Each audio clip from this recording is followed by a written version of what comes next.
Hoy tendremos la continuación del tema La fiesta de tabernáculos. Va a ser su sexta parte, no va a ser la última, aún habrá continuación. Y damos gracias a Dios por mostrarnos la verdad en los momentos que tanto la necesitamos. Hoy vamos a tener en concreto una lectura, la continuación de donde lo dejamos en la quinta parte. Está totalmente centrada en un capítulo del libro de Ellen White, El deseado de todas las gentes. Va a ser maravilloso, largo, eso sí, pero maravilloso. Vamos a empezar con una oración.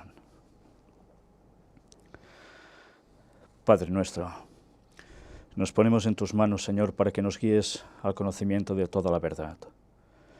Que seas tú el que nos humilles siempre, el que saques de nosotros todo orgullo, toda vanagloria, y que siempre te demos las gracias por lo que nos vas mostrando y nos ayudes a seguir profundizando en este tesoro escondido que es tu palabra. Ayúdanos a no quedarnos nunca en la superficie, sino a ir ahondando hasta encontrarlo, hasta que tú nos lo muestres con toda claridad, y que sepamos aplicar además todas las lecciones que podemos ir aprendiendo a medida que vamos conociendo más cosas. Ayúdanos, Señor, a todos, y especialmente a los jóvenes. Perdona nuestros pecados, en el nombre de Jesús te lo pedimos todo. Amén.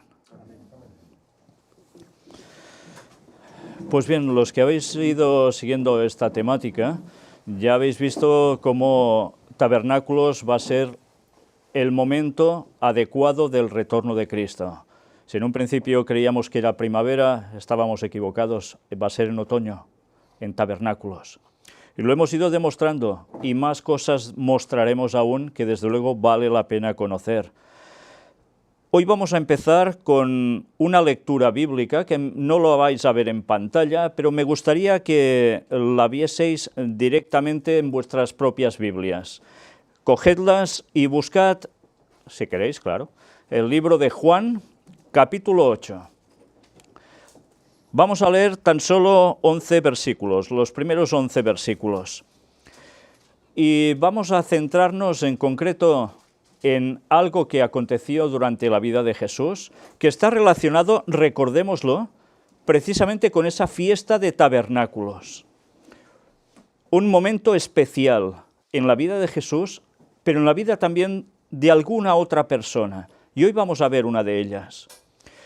Primero nos centramos en el texto bíblico y empezamos con el capítulo 7, versículo último de ese capítulo, el 53, que da paso a todo este segmento sobre la mujer adúltera.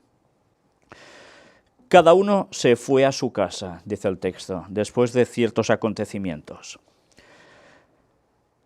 Y Jesús se fue al monte de los Olivos, y por la mañana volvió al templo, y todo el pueblo vino a él, y sentado él les enseñaba. Recordad, aún era fiesta de tabernáculos, duraba algunos días, no era solo un día y se acabó. Entonces los escribas y los fariseos le trajeron una mujer sorprendida en adulterio, y poniéndola en medio, le dijeron: Maestro, esta mujer ha sido sorprendida en el acto mismo de adulterio, y en la ley nos mandó Moisés a apedrear a tales mujeres.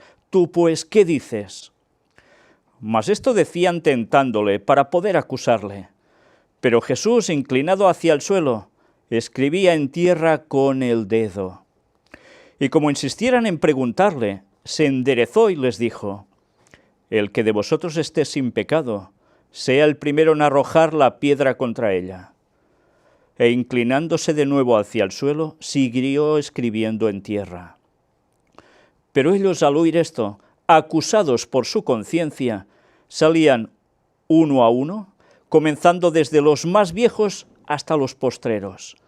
Y quedó solo Jesús y la mujer que estaba en medio. Enderezándose Jesús y no viendo a nadie sino a la mujer, le dijo: Mujer, ¿dónde están los que te acusaban? ¿Ninguno te condenó? Ella dijo: Ninguno, Señor. Entonces Jesús le dijo: Ni yo te condeno. Vete y no peques más. Y el episodio va continuando porque después nos habla de Jesús, la luz del mundo. Y recordemos cómo esto tenía que ver precisamente con esa luz que se mostraba en el templo, justo en la fiesta de tabernáculos. Cuando él decía que él era la luz, Hacía referencia a esa luz que ya estaba allí y que la gente no entendía exactamente por qué, creían que era solo para iluminar, y hacía referencia a Jesús como luz del mundo, como cada cosa del templo, o el templo mismo, todo hacía referencia a Él. Dicho esto, vamos a adentrarnos en la lectura centrada en el deseo de todas las gentes, concretamente en el capítulo 50, titulado Entre trampas y peligros. Evidentemente hace referencia a Jesús. Y ahora veréis que esto que hemos leído, Ellen White lo refleja y nos explica una serie de detalles sumamente interesantes. Y muchas otras cosas. Todo el tiempo que Jesús pasó en Jerusalén durante la fiesta, recordad la fiesta de tabernáculos, fue seguido por espías. Día tras día se probaban nuevas estratagemas para reducirle al silencio. Los sacerdotes y gobernantes estaban atentos para entramparle. Se proponían impedir por la violencia que obrase. Pero esto no era todo. Querían humillar a este rabino galileo delante de la gente. Fijaos qué maldad tenían, ¿eh? El primer día de su presencia en la fiesta, los gobernantes habían acudido a él y le habían preguntado con qué autoridad enseñaba. Querían apartar de él la atención de la gente y atraerla a la cuestión de su derecho para enseñar y a su propia importancia y autoridad. No querían que el centro de atención fuera Cristo, ¿eh? Lo odiaban totalmente. Ellos perdían su estatus, su privilegio religioso. Y sabían quién era, ¿eh? Sabían que Jesús era el Cristo. Mi doctrina no es mía, dijo Jesús, sino de aquel que me envió. El que quisiera hacer su voluntad conocerá de la doctrina si viene de Dios o si yo hablo de mí mismo. Eran palabras claras, ¿eh? La gente ya debía notar en su interior si lo que decía Jesús venía de Dios o era invento suyo. Y aquí no había excusa. Jesús sabía el corazón de cada uno. Sabía que la prueba era clara y no había excusa posible. Jesús hizo frente a la pregunta de estos sembradores de sospechas, no contestando la sospecha misma, sino presentando la verdad vital para la salvación del alma. Fijaos cómo Jesús actúa tantas veces, ¿eh? Le preguntan algo directamente y Jesús no responde directamente a esa pregunta, sino que les hace un cambio de planteamiento que los desmonta. La percepción y apreciación de la verdad, dijo, dependen menos de la mente que del corazón. Tremendo, ¿eh? ¿Por qué? Siempre decimos que el Evangelio hay que razonarlo para que te llegue en convencimiento, y es verdad, pero hay algo que está por encima de eso, y es lo que alguien ya nota dentro. Cuando os llega el mensaje, ¿no notáis algo en el interior? Pues es eso, mente y corazón. Cada uno trabaja por su lado, pero todo es necesario para el convencimiento. La percepción y apreciación de la verdad, dijo, dependen menos de la mente que del corazón. Recordad esto, ¿eh? La verdad debe ser recibida en el alma. Exige el homenaje de la voluntad. Si la verdad pudiese ser sometida a la razón sola, el orgullo no impediría su recepción. El orgullo no impediría su recepción. Satanás tiene bastante conocimiento, ¿no? ¿La verdad le llega al corazón? No. Por tanto, ¿de qué sirve? Pero ha de ser recibida por la obra de gracia en el corazón, y su recepción depende de que se renuncie a todo pecado revelado por el Espíritu de Dios. Claro, si tú sabes que tienes un pecado allí y no te quieres deshacer de él, pondrás todos los peros necesarios para no aceptar la verdad y seguirla llenamente. Y va así. Si hay un pecado acariciado, estás listo. Solo con uno, ¿eh? Pero ya sabes que el que se hace transgresor de uno, se hace transgresor de todos los mandamientos. Pero hay cosas que nos gustan tanto, ¿verdad? Y quizás no son buenas, no son convenientes. Y lo ponemos ante Dios. Y luego queremos seguir a Dios. Las ventajas del hombre para obtener el conocimiento de la verdad, por grandes que sean, no le beneficiarán a menos que el corazón esté abierto para recibir la verdad y renuncie concienzudamente a toda costumbre y práctica opuestas a sus principios. O dejamos las cosas que no tocan de lado, o hemos acabado. A los que aquí se entregan a Dios, a los que así se entregan a Dios, con el honrado deseo de conocer y hacer su voluntad, se les revela la verdad como poder de Dios para su salvación. Estos podrán distinguir entre el que habla de parte de Dios y el que habla meramente de sí mismo. Por tanto, los sinceros, los que quieren conocer la verdad y seguirla, estos ya lo notan si la palabra viene de Dios o no. Los fariseos no habían puesto su voluntad de parte de la voluntad de Dios. No estaban tratando de conocer la verdad, sino de hallar alguna excusa para evadirla, buscar peros. Cristo demostró que esta era la razón por la cual ellos no comprendían su enseñanza. Ellos mismos se taponaban. Dio luego una prueba por la cual podía distinguirse al verdadero maestro del impostor. El que habla de sí mismo, su propia gloria busca, mas el que busca la gloria del que le envió, este es verdadero, y no hay en él injusticia. El que busca su propia gloria habla tan solo de sí mismo. El espíritu de exaltación propia delata su origen.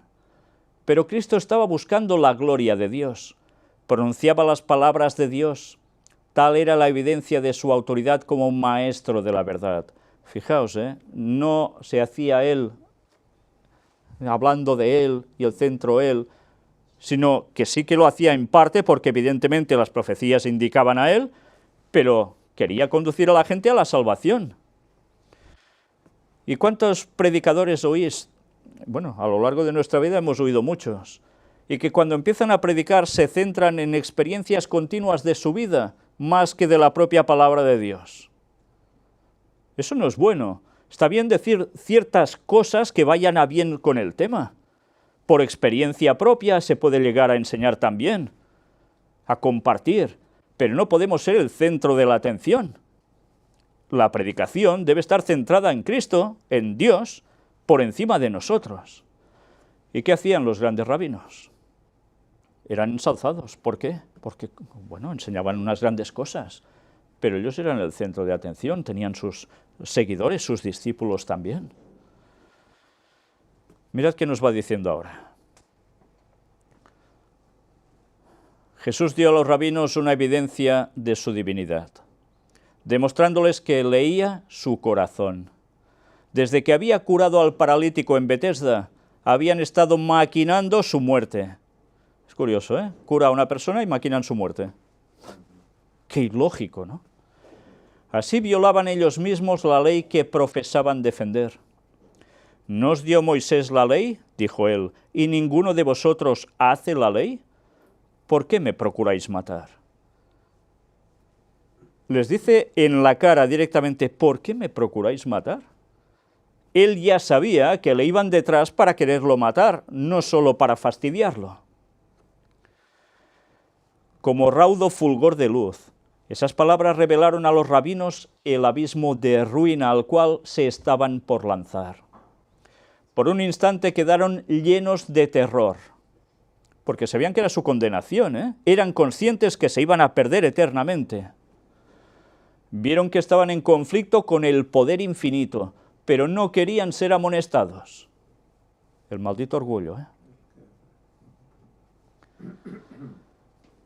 A fin de mantener su influencia sobre la gente, querían ocultar sus designios homicidas. No lo mostraban públicamente, era su intención, pero eso se lo guardaban.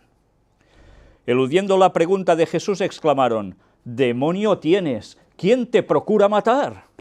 Insinuaban que las obras maravillosas de Jesús eran instigadas por un mal espíritu. Qué forma de torcer las cosas, Es impresionante. Qué capacidad de torcer. Cristo no prestó atención a esta insinuación. Jesús, ni caso. Continuó demostrando que su obra de curación en Betesda estaba en armonía con la ley sabática, que estaba justificada por la interpretación que los judíos mismos daban a la ley.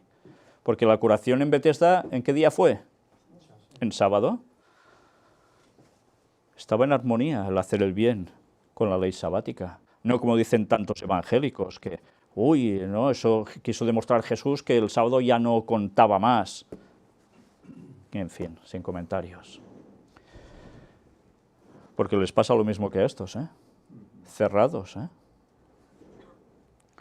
Dijo, cierto, Moisés os dio la circuncisión, y en sábado circuncidáis al hombre. Según la ley, cada niño debía ser circuncidado el 8º día. Ya hemos hablado de la importancia de eso, del 8º día. Si ese día caía en sábado, el rito debía cumplirse entonces. No quedaba exento, tocaba en sábado circuncidar a la criatura, pues se la circuncidaba. ¿Cuánto más armonizaba con el espíritu de la ley el hacer sano todo un hombre en sábado?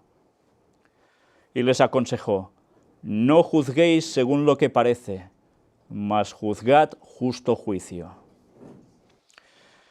Los príncipes quedaron callados, y muchos del pueblo exclamaron, ¿no es este al que buscan para matarlo?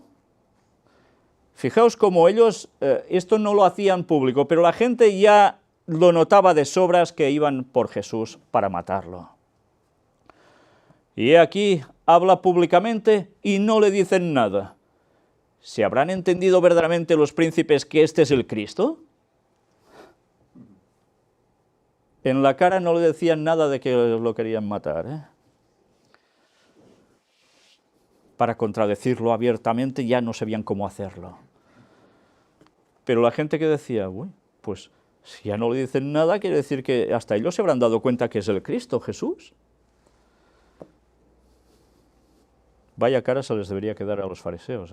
Pensad que todo esto es un diálogo con gente alrededor y los fariseos puestos increpando a Jesús todo el rato. Muchos de los que escuchaban a Cristo moraban en Jerusalén, y aun conociendo las maquinaciones de los príncipes contra él, se sentían atraídos hacia él por un poder irresistible. Tremendo, ¿Quién se podía aguantar a resistirse al poder de atracción de Cristo? ¿Quién? Pues ya veis, los fariseos no tenían mucho problema en eso. No todos, gracias a Dios. Se iban convenciendo de que era el Hijo de Dios. Pero Satanás estaba listo para sugerirles dudas y a ellos se prestaban sus ideas erróneas acerca del Mesías y de su venida. Una vez más, Satanás, ¿qué utilizó? Los falsos conceptos de mala interpretación sobre los textos proféticos que hacían mención a lo que le acontecería al Mesías. Solo se quedaban con una parte de ensalzamiento sobre el personaje del Mesías, pero dejaban de lado, por ejemplo, Isaías 53, donde hay todos los dolores que le pasarían, etcétera, etcétera, y muchas otras cosas. Eso no les convenía. Entonces, ¿Satanás qué hace? Utilizar falsas interpretaciones para que con esos falsos conceptos en la cabeza se llegue a despreciar la verdad y al que la lleva. Y en este caso no era uno cualquiera, era el mismo Cristo. Se creía generalmente que Cristo iba a nacer en Belén, pero que después de un tiempo desaparecería y que en su segunda aparición nadie sabría de dónde venía. ¿Sabíais este tipo de creencia judía? Interesante, Aparecería una vez desde Belén, sí, pero después, ¡puf!, desaparecería. Y cuando volviera a aparecer, ¿de dónde viene este ahora? ¿No? Esto es lo que creían. No eran pocos los que sostenían que el Mesías no tendría ninguna relación natural con la humanidad. Y debido a que el concepto popular de la gloria del Mesías no se cumplía en Jesús de Nazaret, muchos prestaron atención a la sugestión. Mas sabemos de dónde es, y cuando viniere el Cristo, nadie sabrá de dónde sea. Estas son las palabras del texto bíblico. ¿Entendéis ahora por qué decían esto?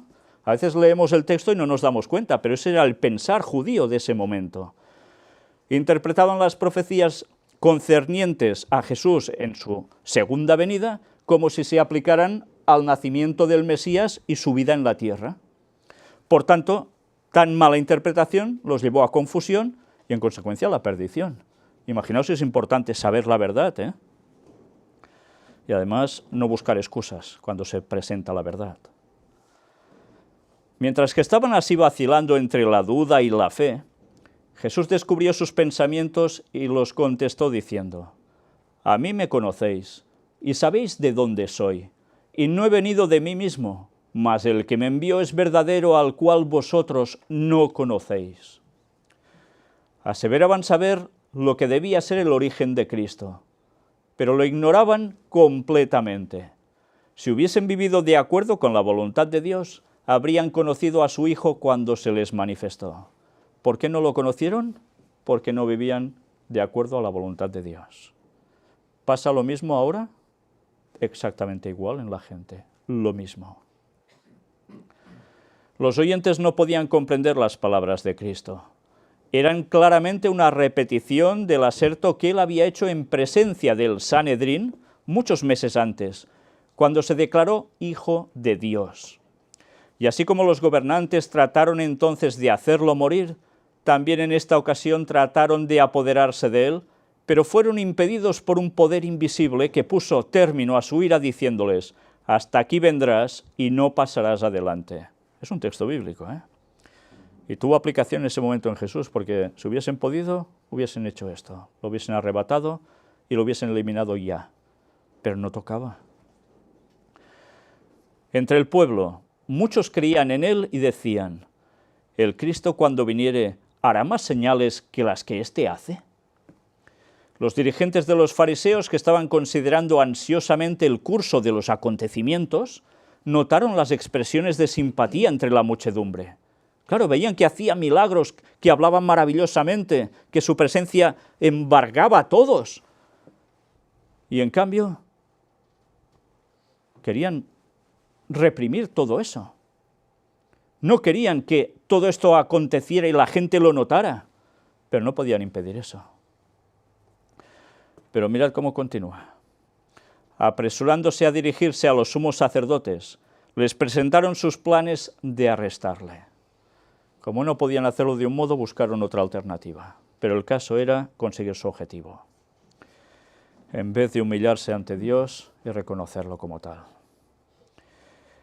Convinieron, sin embargo, en tomarlo cuando estuviese solo, porque no se atrevían a prenderlo en presencia del pueblo. ¿Por qué? Claro, la gente hubiese dicho: ¿cómo lo cogéis si está haciendo tan bien? Claro, la gente se hubiese opuesto. No querían que pasara eso. Otra vez demostró Jesús que leía sus propósitos. Aún un poco de tiempo estaré con vosotros, dijo él, e iré al que me envió. Me buscaréis y no me hallaréis, y donde yo estaré, vosotros no podréis venir. Pronto hallaría un refugio fuera del alcance de su desprecio y odio. Ascendería al Padre para ser de nuevo adorado por los ángeles, y nunca podrían sus homicidas llegar allí. Claro, cuando Cristo ascendiera, allí era intocable, ¿eh? Por eso les dijo esto que la gente no entendía cuando les hablaba Jesús. Con desprecio dijeron los rabinos: ¿a dónde se ha de ir este que no le hallemos? ¿Se ha de ir a los esparcidos entre los griegos y a enseñar a los griegos? Dices, qué cortos, ¿no? Qué cortos, ¿cómo podían llegar a decir esto? Poco sospechaban estos caviladores que en sus palabras despectivas describían la misión de Cristo. Durante todo el día había extendido sus manos hacia un pueblo desobediente y contradictor. Y sin embargo, pronto sería hallado de aquellos que no le buscaron, y entre un pueblo que no había invocado su nombre sería hecho manifiesto. ¿A quién hace referencia aquí? ¿Quiénes son los que reaccionarían al Evangelio? Los gentiles, los griegos, que dice aquí, ¿no? Los que no eran judíos. Ellos mismos no se daban cuenta y ya estaban prediciendo algo que acontecería de verdad. Y en cambio los propios judíos, ¿cuántos le siguieron? Qué pocos.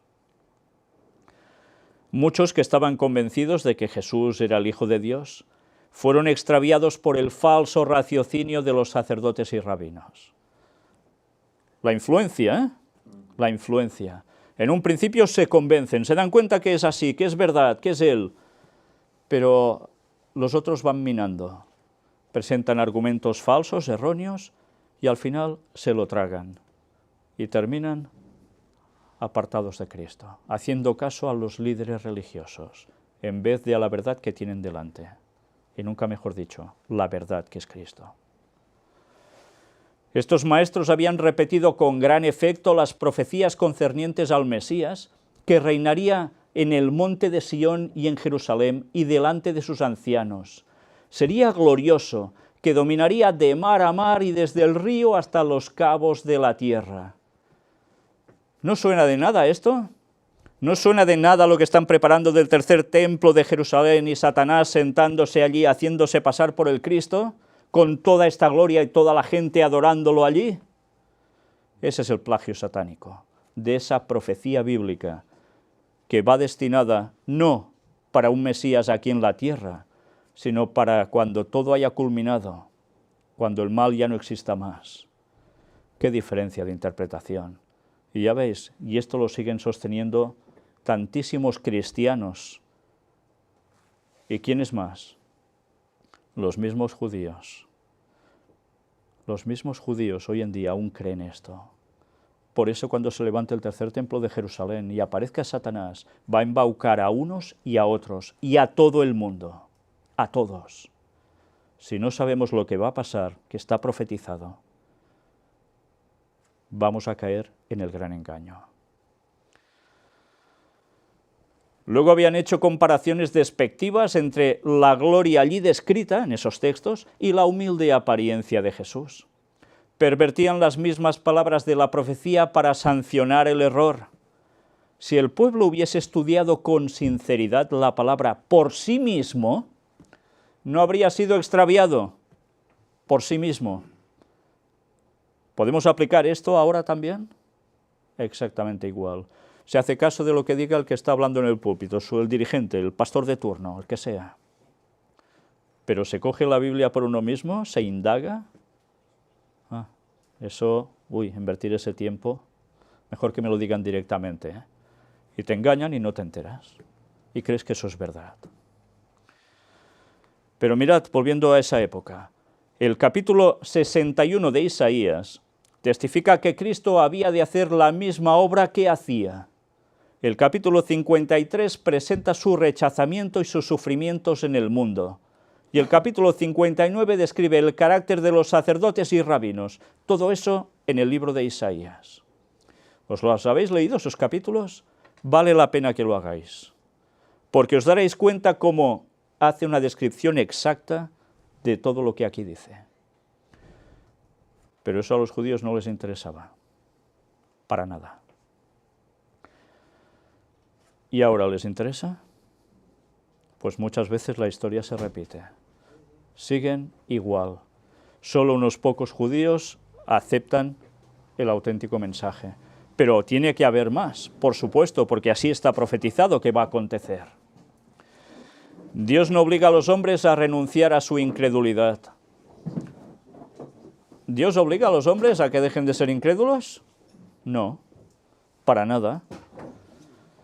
Delante de ellos están la luz y las tinieblas, la verdad y el error.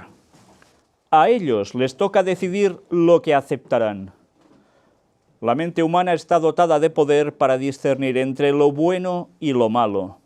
Dios quiere que los hombres no decidan por impulso, sino por el peso de la evidencia, comparando cuidadosamente un pasaje de la Escritura con otro. ¿Cuántas personas ateas no hemos visto que se han convertido últimamente? Cuando se les ha mostrado la verdad y en su sano juicio han comparado, han visto evidencias y han creído, porque es claro que es así. Todo el mundo puede hacer eso, pero no todo el mundo quiere hacerlo, y Dios no obliga a nadie. Si los judíos hubiesen puesto a un lado sus prejuicios y comparado la profecía escrita con los hechos que caracterizaban la vida de Jesús, habrían percibido una hermosa armonía entre las profecías y su cumplimiento en la vida y el ministerio del humilde Galileo. La cosa hubiese sido clarísima, pero no querían hacer eso. Muchos son engañados hoy de la misma manera que los judíos. Hay maestros religiosos que leen la Biblia a la luz de su propio entendimiento y tradiciones. Y las gentes no escudriñan las Escrituras por su cuenta, ni juzgan por sí mismas la verdad, sino que renuncian a su propio criterio y confían sus almas a sus dirigentes. ¿No está pasando lo mismo? Exactamente igual. La historia no hace que las personas cambien, al menos que aprendan de ella. Es así de claro. Y esto lo podíamos aplicar al retorno de Cristo en tabernáculos en 2031. ¿Por qué hay tantos dirigentes religiosos que se niegan a indagar si realmente es así o no, en vez de cerrarse por banda, cuando las evidencias son más que claras? La predicación y enseñanza de su palabra es uno de los medios que Dios ordenó para difundir la luz. Pero debemos someter la enseñanza de cada hombre a la prueba de la Escritura. Quien quiera que estudie con oración la Biblia, deseando conocer la verdad para obedecerla, recibirá iluminación divina, comprenderá las Escrituras. El que quisiere hacer su voluntad, conocerá de la doctrina. Fijaos, esto es un texto bíblico. El que quisiere hacer su voluntad, la de Dios, conocerá de la doctrina. Por tanto, ¿qué hay que hacer? Si somos sinceros y queremos seguir de verdad a Dios, conoceremos de la doctrina. ¿Y cómo conocemos de la doctrina? Indagando, buscando, estudiando, orando, para que Dios nos lo muestre. Pero, ¿sabéis? Hay personas últimamente que se mueven por emociones. Si a mí el Espíritu Santo no me dice que no sé qué, nada. Y es igual, el Espíritu Santo les dice, está aquí, mira, lee, así de fácil. Piden una oración y lo comprenderás. Ah, no, necesitan un impulso, un algo sobrenatural. Pues están haciendo el pamplinas, están haciendo lo que no toca. Y Satanás, a través de esas cosas, los coge como quiere. El último día de la fiesta, recordad, estamos en tabernáculos, hay varios días, el último de los días. Los oficiales enviados por los sacerdotes y príncipes para arrestar a Jesús volvieron sin él. Los interrogaron airadamente, ¿por qué no le trajisteis? Con rostro solemne contestaron, nunca ha hablado hombre así como este hombre. Vaya gracia les debería hacer esa respuesta, ¿eh? Ellos indignados que ya lo querían tener allí para poder matarlo, terminar con él, y a los que han enviado para que lo detengan, ante esas airadas expresiones y preguntas, nunca ha hablado hombre así como este hombre. Fueron incapaces de prenderlo. Quedaron impresionados por Jesús y por lo que decía, por lo que hacía. Aunque de corazón empedernido, fueron enternecidos por sus palabras. Mientras estaba hablando en el atrio del templo, se habían quedado cerca a fin de oír algo que pudiese volverse contra él. Pero mientras escuchaban, se olvidaron del propósito con que habían venido. Impresionante, ¿eh? Están con la muchedumbre de la gente oyendo a Jesús y ellos van allí a ver cómo lo hacen para poderlo... Y van y se quedan embaucados. ¿Cómo habla? Ninguno ha hablado así. Es él, es el Mesías, es evidente. Y se olvidan hasta de por qué habían ido allí. Iban a aprenderlo y ya no saben ni qué hacen allí. Estaban como arrobados. Cristo se reveló en sus almas. Vieron aquello que los sacerdotes y príncipes no querían ver. No es que no lo vieran, no querían verlo. ¿Y qué se dice? Que no hay más ciego que el que no quiere ver. ¿Cómo se repite la historia continuamente? La humanidad inundada por la gloria de la divinidad. Qué precioso. La humanidad inundada por la gloria de la divinidad. Volvieron tan llenos de este pensamiento, tan impresionados por sus palabras, que a la pregunta, ¿por qué no le trajisteis?, pudieron tan solo responder, nunca ha hablado hombre así como este hombre.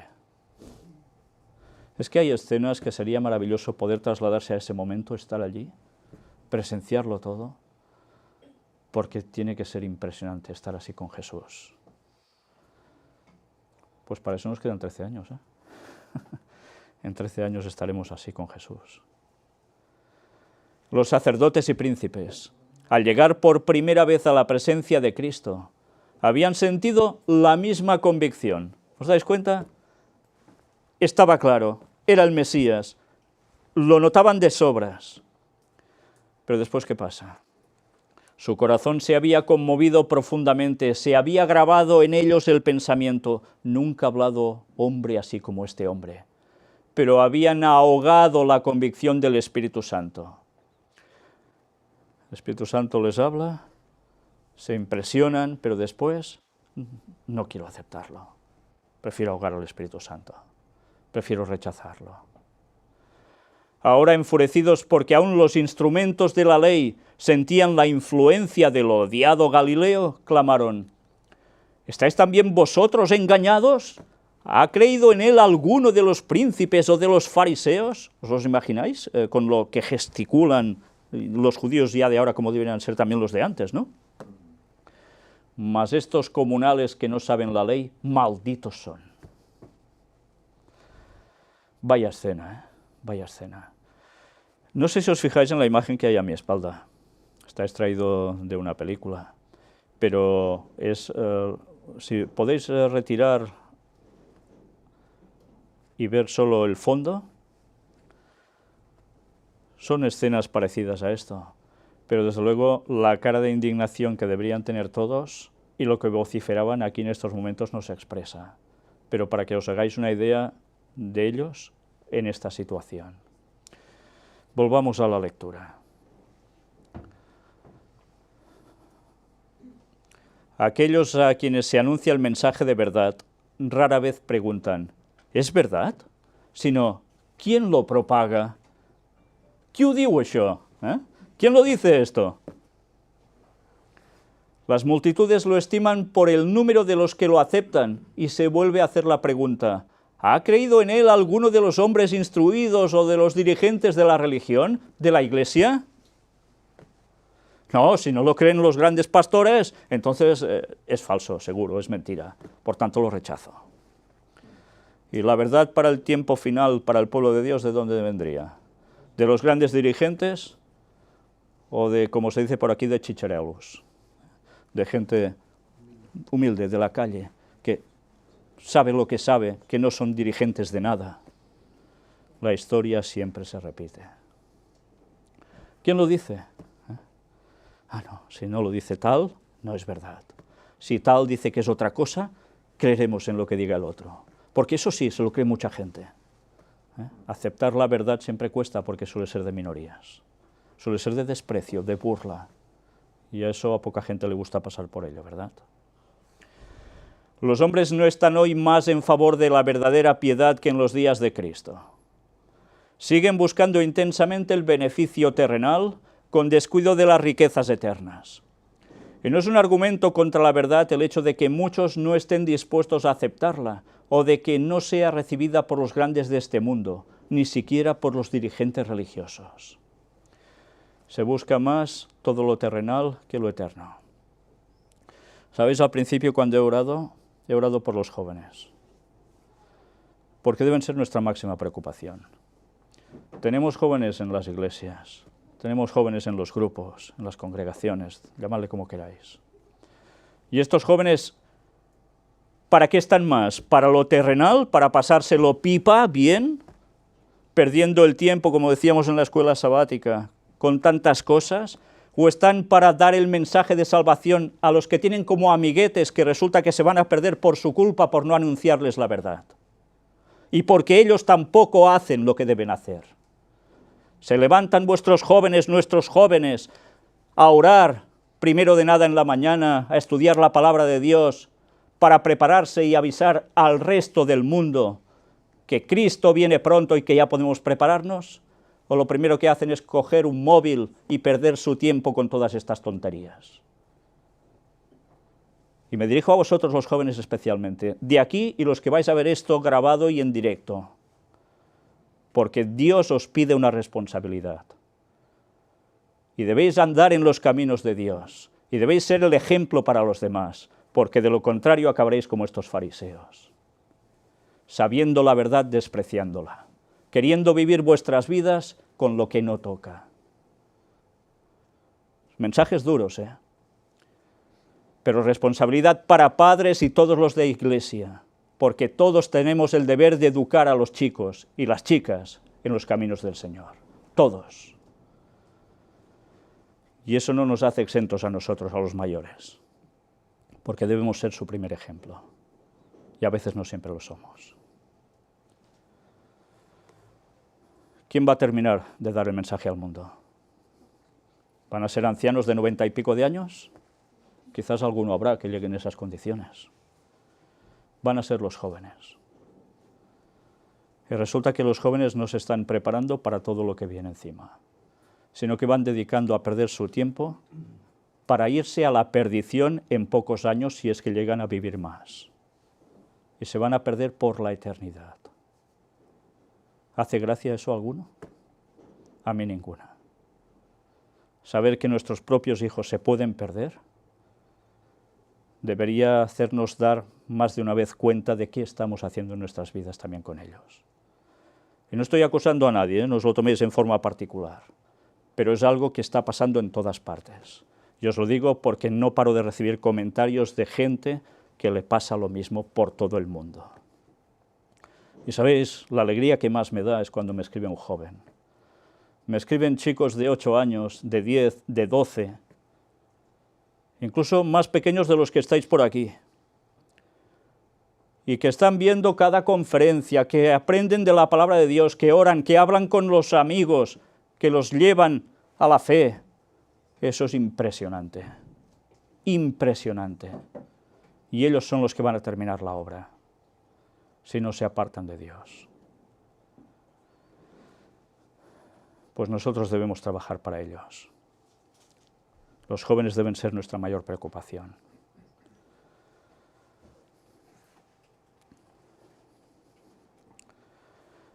Otra vez los sacerdotes y príncipes procedieron a hacer planes para arrestar a Jesús. Insistían en que si se les dejase en libertad, apartaría al pueblo de los dirigentes establecidos y que la única conducta segura consistía en acallarles sin dilación. Claro, es que si va hablando se va a apartar de los dirigentes, de los nuestros, de nuestro poder. Por tanto, nos quedamos solos, sin poder, sin estatus, sin dinero. Los diezmos, ¿dónde irán a parar? Las cosas no cambian. El ser humano es cabezón igual desde que entró el pecado hasta ahora. Yo diría que cada vez peor, porque los 6.000 años de pecado se están notando en la mente de las personas y de qué modo. En el apogeo de su disensión fueron estorbados repentinamente. Aparece aquí un personaje que todos habéis oído hablar de él, Nicodemo. Todo un personaje, lo recordáis, ¿no? De cuando tiene su diálogo de noche con Jesús, qué precioso diálogo. Nicodemo preguntó, ¿juzga nuestra ley a hombre si primero no oyere de él y entendiere lo que ha hecho?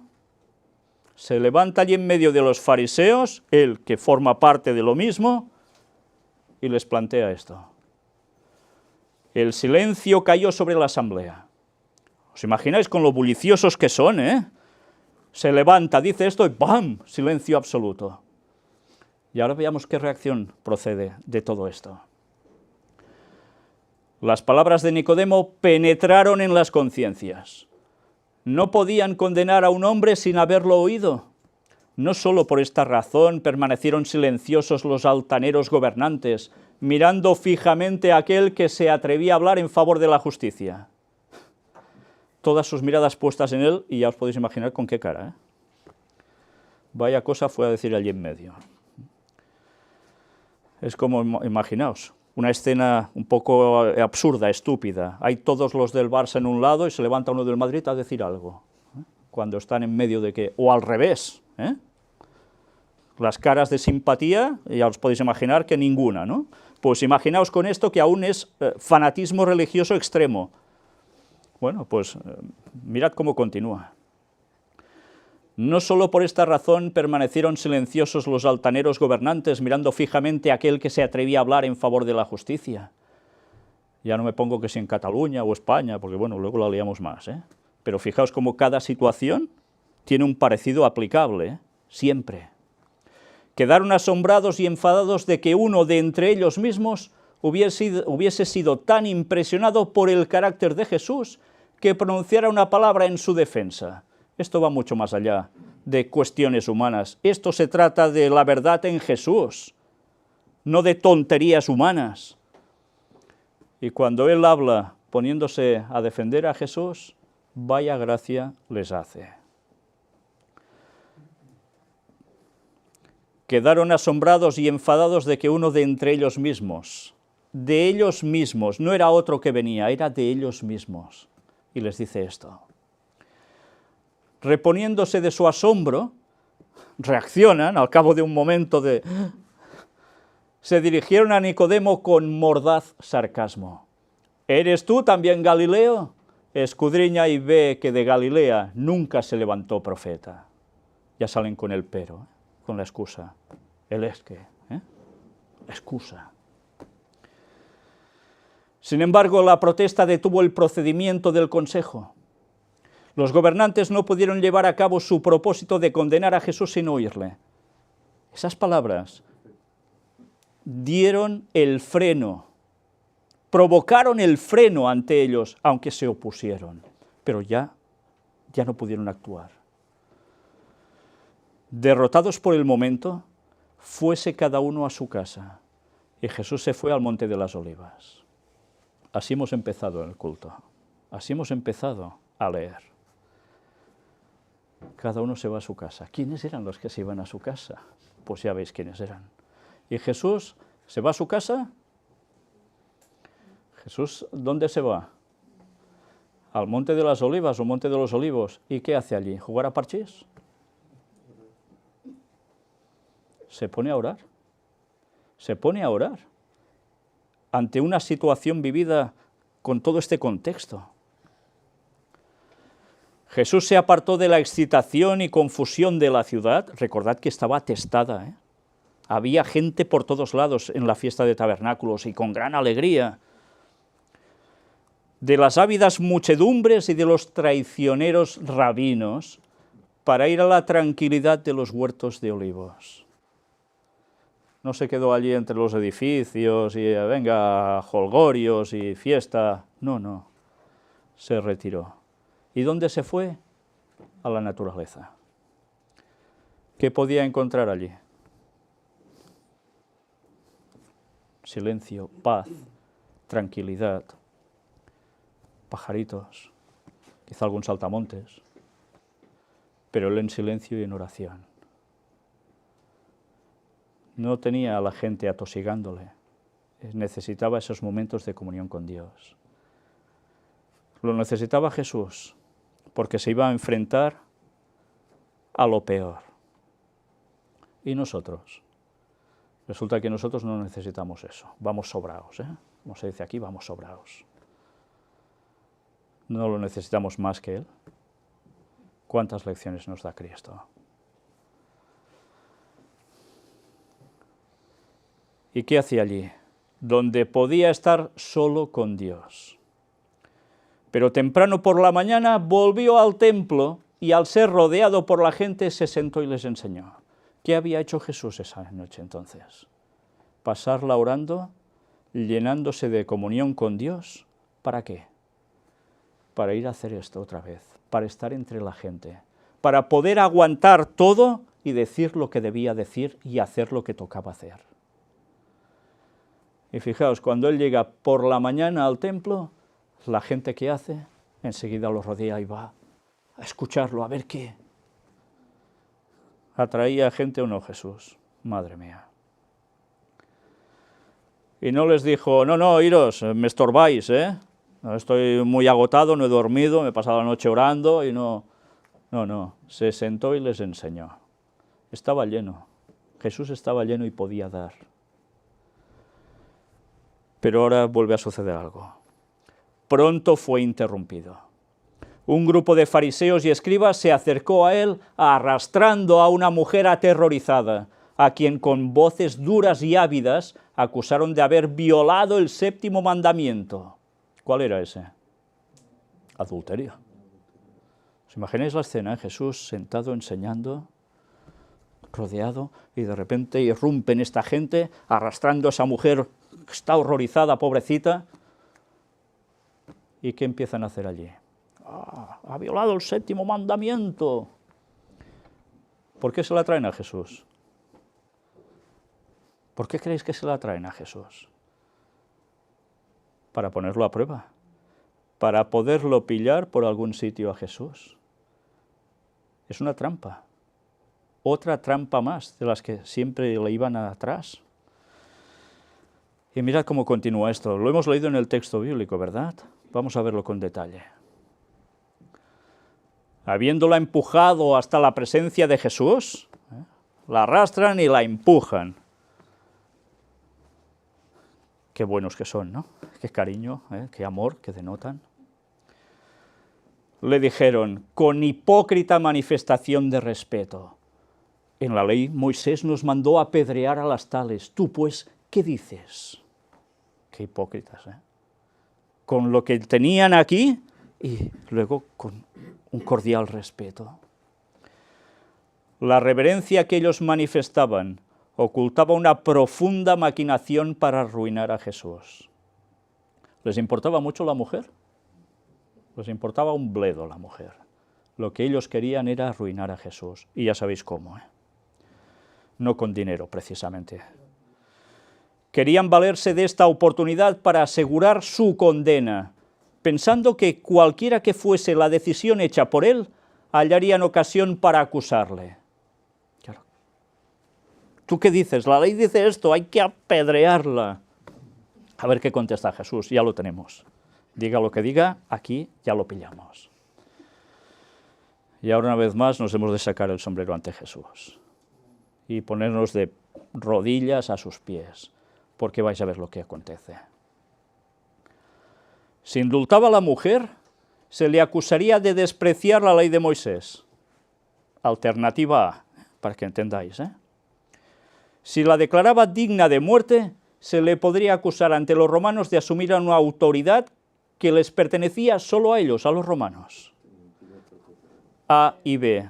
Tienes dos decisiones. ¿Qué haces? Cojas la que cojas, elijas la que elijas, te toca recibir. Tienes premio, y vaya premio. ¿Qué hace Jesús? Jesús miró un momento la escena. Id imaginándoos la situación, ¿eh? Todo eso allí, y Jesús mira un momento la escena. La temblorosa víctima avergonzada, los dignatarios de rostro duro, sin rastros de compasión humana. Su espíritu de pureza inmaculada sentía repugnancia por este espectáculo. Esto nos pasa a cualquiera de nosotros y sentirás algo dentro, pero como no somos como Jesús, con esa pureza inmaculada, no terminamos de sentir esta repugnancia por ese espectáculo. Pero imaginaos a él que es santo de santos, ¿no? Bien sabía él con qué propósito se le había traído este caso. Leía el corazón y conocía el carácter y la vida de cada uno de los que estaban en su presencia. De cada uno, ¿eh? No, a este no lo puedo leer, ¿eh? No, de todos. Aquellos hombres que se daban por guardianes de la justicia, guardianes de la Iglesia, quizás también, ¿no? Habían inducido ellos mismos a su víctima al pecado a fin de poder entrampar a Jesús. Fue una trampa. Ellos la habían inducido a ella a cometer eso, para poder después llevarla a Jesús y que pasara lo que ellos querían. No dando señal de haber oído la pregunta, es que es impresionante lo que hace Jesús. Se agachó y, fijos los ojos en el suelo, empezó a escribir en el polvo. Está en los atrios del templo, ¿eh? En el templo, que significa Cristo, y en los atrios del templo, que es donde se congrega el pueblo para ir al templo, para ir a Cristo. Cristo hace esto, en la fiesta de tabernáculos. Claro, hay polvo en el suelo, y él escribe. Impacientes por su dilación y su aparente indiferencia, los acusadores se acercaron para imponer el asunto a su atención. Jesús como si pasara, ¿no? Y se pone a escribir en el suelo. ¿Pero qué hace? No reacciona. Vamos otra vez a... Pero cuando sus ojos, siguiendo los de Jesús, cayeron sobre el pavimento a sus pies, cambió la expresión de su rostro. ¿Por qué cambió la expresión de su rostro? Si Jesús está escribiendo en el suelo, ¿qué escribe? Allí trazados delante de ellos estaban los secretos culpables de su propia vida. Jesús leía el corazón de cada uno y allí empieza a describir lo que cada uno es de los que está allí, lo que tienen aquí dentro, en el corazón. No me extraña que les cambiara la expresión del rostro, ¿eh? Cosas ocultas que Jesús conocía. El pueblo que miraba vio el cambio repentino de expresión y se adelantó para descubrir lo que ellos estaban mirando con tanto asombro y vergüenza. ¿Os imagináis la escena? Jesús escribiendo allí, los otros enfadados, y que se quedan con una cara, bueno, que debe ser un poema, ¿no? Y la multitud, ¿cómo es que han cambiado tanto?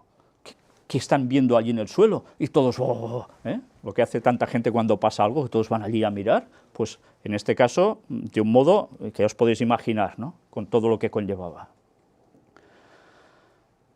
Pero fijaos, con tanto asombro y vergüenza es lo que estaban teniendo los que llevaron a esa mujer ante Jesús. Ahora pensemos en nosotros. ¿Cómo nos sentiríamos ante Jesús? Que nos lee los corazones, que lee nuestra vida, todo lo que hemos hecho, lo que hemos pensado, lo que hemos dicho, o lo que seguimos en ello. ¿Estaríamos llenos de vergüenza? Es para pensar, ¿eh? Al par que profesaban reverencia por la ley, los rabinos, al presentar la acusación contra la mujer, estaban violando lo que la ley establecía. Ah, mira por dónde. Había una cuestión legal que se habían saltado a la torera. Era el deber del esposo iniciar la acción contra ella. Por tanto, María Magdalena estaba casada. Interesante, ¿eh? Y las partes culpables debían ser castigadas por igual. Por tanto, el que ha adulterado sea hombre y mujer, los dos recibían igual. Allí solo llevan a la mujer. ¿Quién debería ser el, como aquí decimos, el paisano, que hizo el acto con ella y se va como si nada? ¿Por qué? Porque era de la trampa. Claro, era el anzuelo. La acción de los acusadores no tenía ninguna autorización. Jesús, por lo tanto, les hizo frente en su propio terreno. La ley especificaba que al castigar por apedreamiento, los testigos del caso debían arrojar la primera piedra. ¿Sois los testigos? ¿Habéis visto cómo se hacía todo? Pues ahora coge la piedra y tírala tú primero. ¿Y Jesús qué había hecho escribiendo en el suelo? Destapando todo lo que ellos eran. Todo. Allí no se ocultaba nada para Cristo. Y lo peor, lo estaba viendo todo el mundo que estaba allí. Toda la muchedumbre mirando, decían, hola, ¿y todo esto? ¡Buah! Tan santos que eran, ¿eh? ¿Y qué hacían toda esta gente? Se ponían en las esquinas a orar para que los viera todo el mundo. Cuando daban un dinerito a la pobre que estaba allí, que no se podía ni mover, que tocaran campanas, que todo el mundo se enterara, trompetas, para que, uy, mira qué bueno que soy, que le doy una limosnita, ¿eh? Y además de lo que les sobraba de sobras, nunca mejor dicho.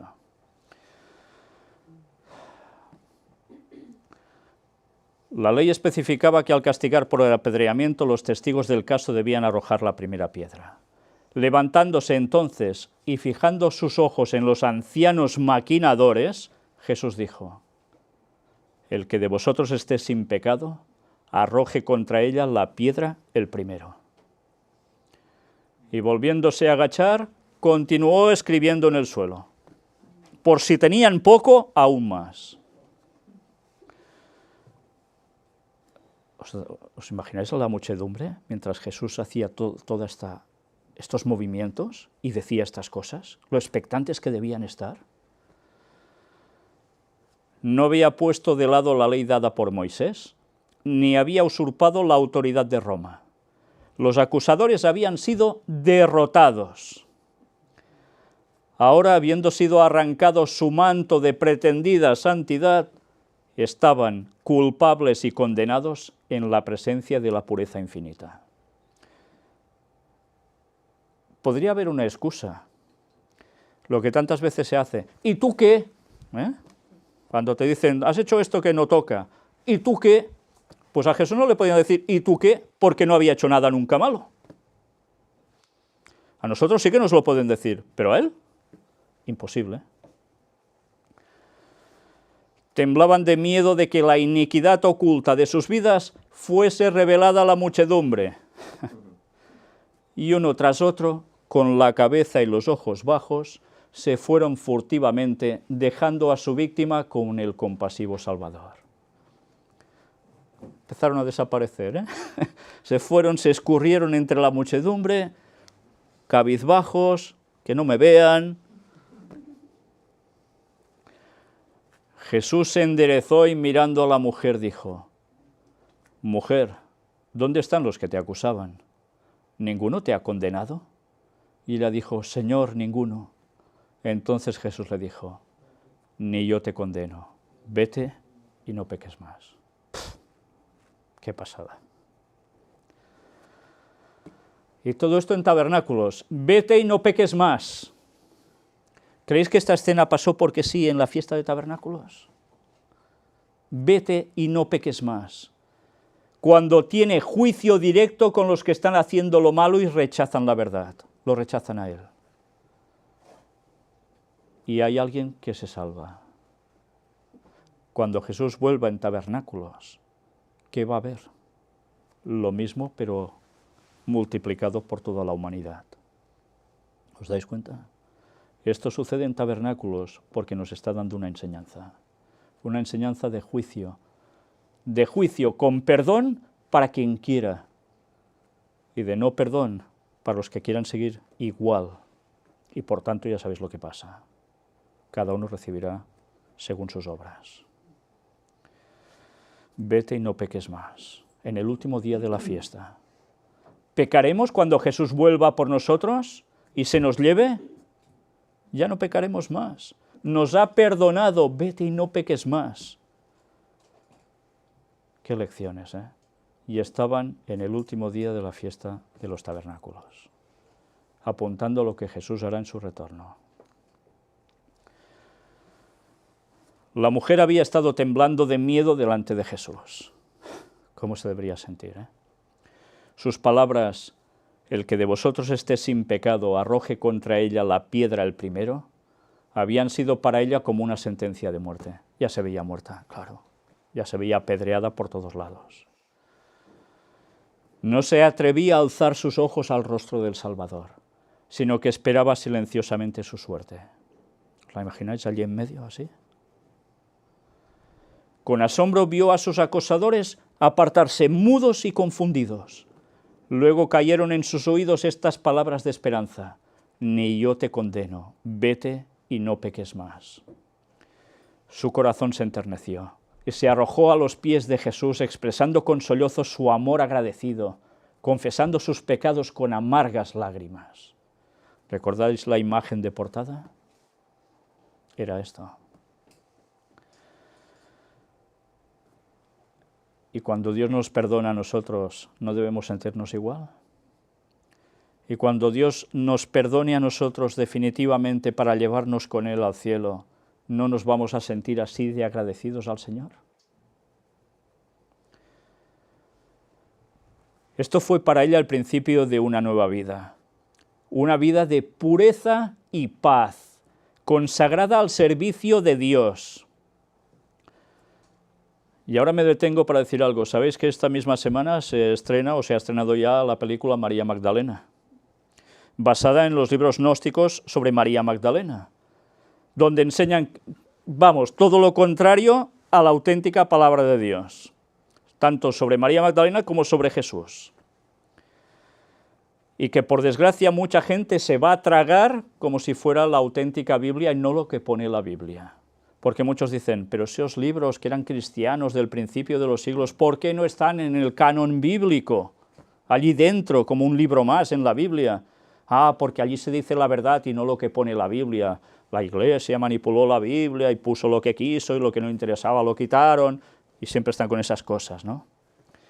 Pues eso la gente, sobre todo actualmente aquí, que no saben nada de la Biblia ya, se van a tragar eso porque es espectáculo, es cine, y les van a entrar esos conceptos totalmente erróneos. Y Satanás, una vez más, va a minar las mentes de las personas, ¿y de qué modo? Pues sabéis, es la oportunidad que nosotros tenemos para decirle a la gente, eso que has visto es todo lo contrario. Ahora sabrás la verdadera historia. Y les podéis explicar por qué los gnósticos hicieron ese tipo de libros.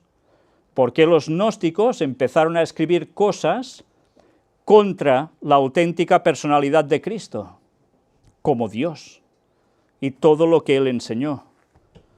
Y llevan al conocimiento oscuro. ¿Por qué? Porque eran judíos que se convertían teóricamente al cristianismo y los estaban minando por dentro para apartarlos de la verdad a los auténticos cristianos. La infiltración. Y ahora se vuelve a dar pompa a todos esos libros, y aún se van encontrando algunos, y quieren ser aceptados por el mundo como la auténtica verdad. ¿Por qué? Porque la auténtica verdad molesta, porque a nadie le gusta que eres un pecador, eres un desgraciado ante Dios, y necesitas cambiar. La gente quiere hacer su vida, no quiere hacer la vida que Dios quiere que tengamos, y no queremos entender que es para nuestro bien, encima de eso. Preferimos seguir como en Sodoma, en Gomorra y en tantas cosas más, como en los tiempos de Noé. Pues ya nos lo encontraremos, vaya que si nos lo encontraremos. Volvamos a los textos. Al levantar a esta alma caída, Jesús hizo un milagro mayor que al sanar la más grave enfermedad física. Nosotros nuevamente lo valoramos distinto esto, ¿eh? Uy, mira, no tenía pie, le ha salido un pie y esto es un gran milagro. O va cojo y ahora anda. Vale, perfecto, es un milagro impresionante. Pero resulta que el mayor milagro es el que se hace en los corazones. El que es capaz de convertir a una persona, dejando su vida anterior fuera más o menos buena o más o menos mala, para entregarse de verdad a Cristo. Cuando el mundo te ofrece todo lo contrario para que no cambies nunca. Curó la enfermedad espiritual que es para muerte eterna. ¿Somos conscientes que lo que nos jugamos en verdad es la eternidad? ¿Es la vida eterna? Y no una vida eterna como la de ahora, que es la que es, sino una vida eterna sin maldad, sin muerte, sin pecado, sin dolor, sin lágrimas, con felicidad y al lado de Dios. Esa mujer penitente llegó a ser uno de sus discípulos más fervientes. Con amor y devoción abnegados retribuyó su misericordia perdonadora. ¿Y dónde vuelve a aparecer María Magdalena un tiempo después? Casa de Simón. ¿Y qué hace? ¿Lo recordáis? Con lágrimas le baña los pies a Jesús. Nosotros cuando hacemos la Santa Cena, el rito de la Santa Cena y el lavamiento de pies, lo hacemos con agua, ¿verdad? No lo hacemos con lágrimas. Ella lo hizo con lágrimas. Y secó los pies no con toalla, con sus cabellos. ¿Por qué? Porque mucho había sido perdonado a ella y mucho amor, por tanto, se le crecía hacia Jesús. Y así se lo demostraba. Qué bonito, ¿eh? Y después aún vuelve a surgir en episodios bíblicos. Y está hasta el final con Jesús, ¿eh? Incluso hasta en el sepulcro, en el momento de su resurrección. Impresionante. Hablamos mucho de los 12 discípulos, pero es que entre los discípulos también había mujeres. Y María Magdalena fue un puntal entre ellos. Y yo me pienso ahora, si María Magdalena supiese lo que iban a hacer sobre su persona, los gnósticos y la gente de ahora para confundir la verdad con lo que Jesús hizo por ella, maldita la gracia que le haría.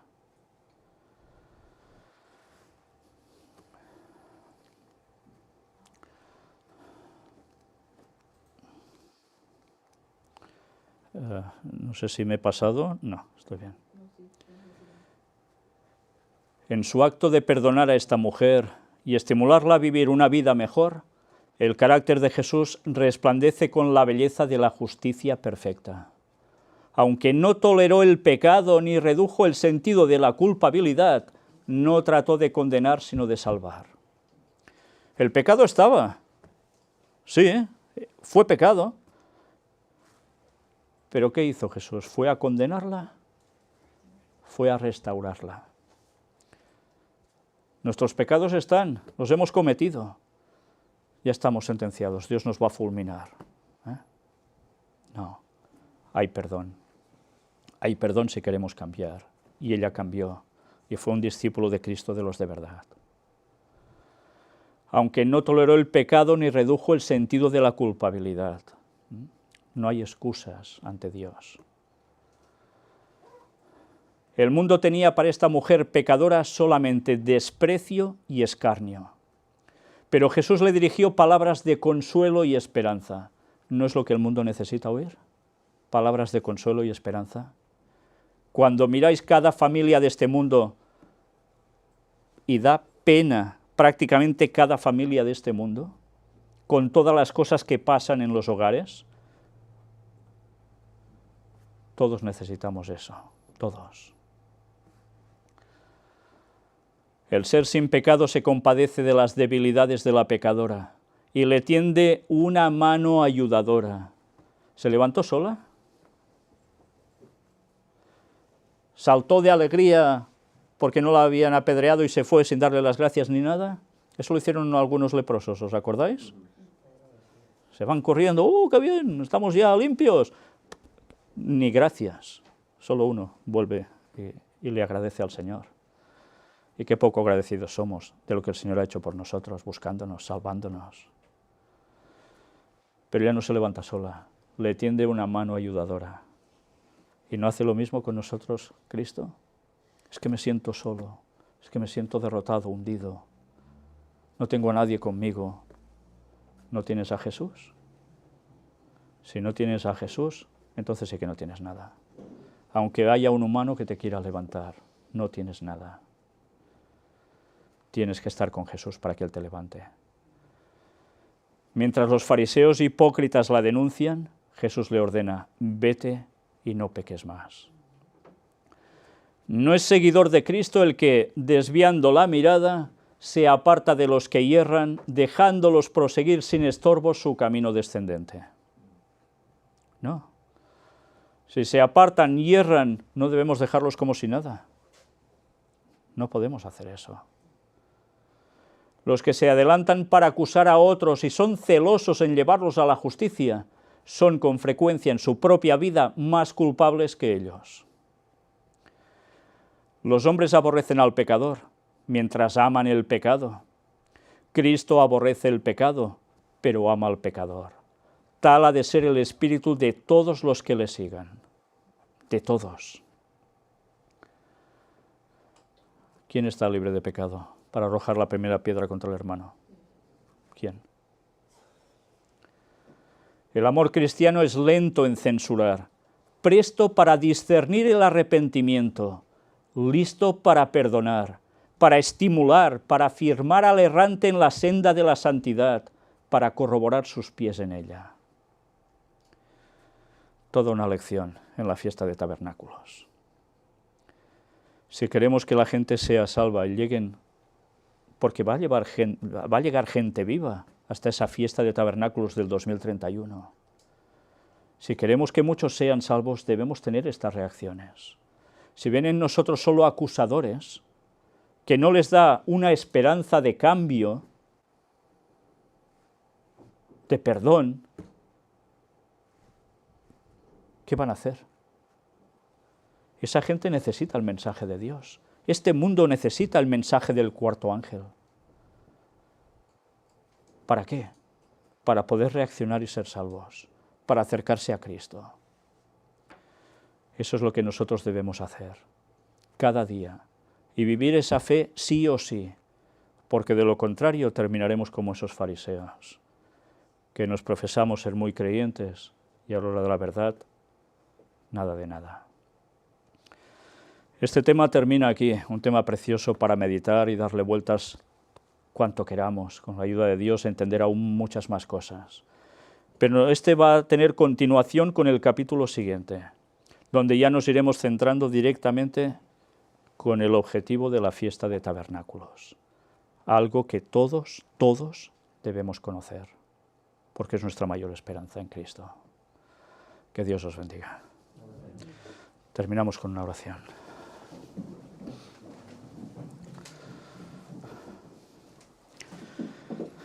Padre nuestro, una vez más, Señor, solo podemos que agradecerte por el perdón que nos das a través de Cristo, de su muerte en la cruz y de esa intercesión en el santuario celestial.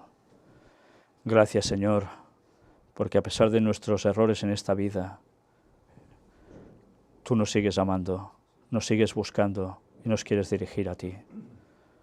Ayúdanos, Señor, a ceder ante tu fuerte y gran desarrollo de gloria que manifiestas, que te aceptemos plenamente, Señor, y que nos ayudes a buscar en tu palabra toda la verdad, en oración, a vivir más en oración de lo que hacemos, en indagar más de lo que hacemos, en vivir y en compartir más de lo que hacemos, para que muchos más puedan ser salvos. Transfórmanos a nosotros, Señor. Lo hiciste con María Magdalena, hazlo también con nosotros. Bendice a tu pueblo, cuídalo en todas partes del mundo y ve anexando, juntando a todos los que se deben añadir a él. Procedan de donde procedan, sean de la raza que sean, del país que sean, pero que todos seamos uno contigo, Señor, y entre nosotros, que el Espíritu Santo nos una en la verdad. Perdona todos nuestros pecados, Señor, y gracias por tu salvación. En el nombre de Jesús te lo pedimos todo. Amén. Amén.